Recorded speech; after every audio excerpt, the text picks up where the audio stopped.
Establish చేయడానికి 25 years అయింది. Nereducharla club కూడా ప్రారంభమై ఆ క్లబ్ ప్రారంభానికి నాంది కీర్తిశేషులు రామాంజనేయ సార్ గారు. అదేవిధంగా మరి సారు ఇప్పటికీ టైం అస్సలు లేదు. నెక్స్ట్ హై స్కూల్ కాబట్టి మనం మాట్లాడడం చాలా తక్కువ మాట్లాడి అందరం అనుకున్నాం. యాక్చువల్గా పిల్లలంటే చాలా ఇష్టం సార్కు. ఒక చిన్న ఎగ్జాంపుల్ చెప్తా. 96-97 బహుశా చంద్రబాబు నాయుడు గారు ముఖ్యమంత్రిగా ఉన్న సందర్భంలో నేరేడుచర్ల ప్రభుత్వ జూనియర్ కళాశాలలో సార్ మ్యాథ్స్ లెక్చర్గా పనిచేస్తూ మరి మధ్యాహ్న భోజనం అనేది సార్ ఒక నెల జీతం పెట్టి ఒక 60,000-70,000 సారు ఒక నెల రోజులు ఆ ప్రోగ్రామ్ని సార్ సొంత ఖర్చుతోటి ఒక నెల జీతాన్ని వెచ్చించి ప్రారంభించండి. ప్రారంభించిన తర్వాత ఆ న్యూస్ జిల్లాలో వచ్చిన తర్వాత అది ఇంటర్మీడియట్ బోర్డు సెక్రటరీ పోయింది. పోయిన తర్వాత అది నెక్స్ట్ ఇయర్ మొత్తం ఎంటైర్ దాన్ని ఐడియాగా తీసుకొని మొత్తం స్టేట్ మొత్తం కూడా ప్రారంభించడానికి గవర్నమెంట్ అందిస్తుంది.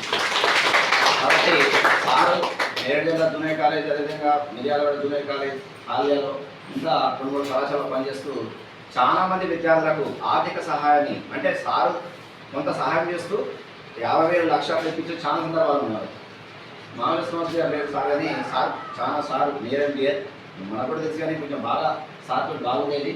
అయితే మరి రామాంజనేయ సార్ గారి యొక్క కోరిక మేరకు మేడం మరి అమెరికా వచ్చిన తర్వాత మనకు ఆల్రెడీ చెప్పి సలహా తీసుకొని నేరేడుచర్ల క్లబ్ చెప్పి మన హై స్కూల్కు అదేవిధంగా నేరేడుచర్ల హై స్కూల్కు ఈ యొక్క స్నాక్స్ మీకు అందించడానికి ముఖ్యంగా కారణం పిల్లల పట్ల ఉన్నటువంటి ప్రేమ, మీ యొక్క భవిష్యత్తు బాగా ఉండాలని, మంచి ఫలితాలు తీసుకురావాలని, మీ తల్లిదండ్రుల యొక్క ఆశలు నెరవేరాలని, మరి సమాజంలో అట్లా పేద పిల్లల యొక్క భవిష్యత్తు కోసమే సార్ ఎప్పుడు కూడా ఆర్భాటం, డబ్బుల కోసం ఎప్పుడు కూడా ఇబ్బంది పడలేదు. ఎంతున్నా కూడా ఖర్చు పెట్టి హెల్ప్ చేసేది బాగా ర్యాంకర్స్ పిల్లలకు మాత్రం మెడికల్ కానీ ఇంజనీరింగ్ కానీ. కాబట్టి మేడం కూడా మరి అదే సార్ యొక్క స్ఫూర్తిగా ఖచ్చితంగా మన సార్ని స్మరించుకుంటూ మరి ఆయన ఉన్నటువంటి ఆశయాన్ని ఖచ్చితంగా నెరవేర్చడానికి ఓన్లీ ప్రభుత్వ పాఠశాలలో ప్రభుత్వ కళాశాలలో పిల్లల కోసం మాత్రమే మేడం గారు కూడా ఇటువంటి నిర్ణయం తీసుకోవడం పట్ల ఆశించదగ్గ విషయం.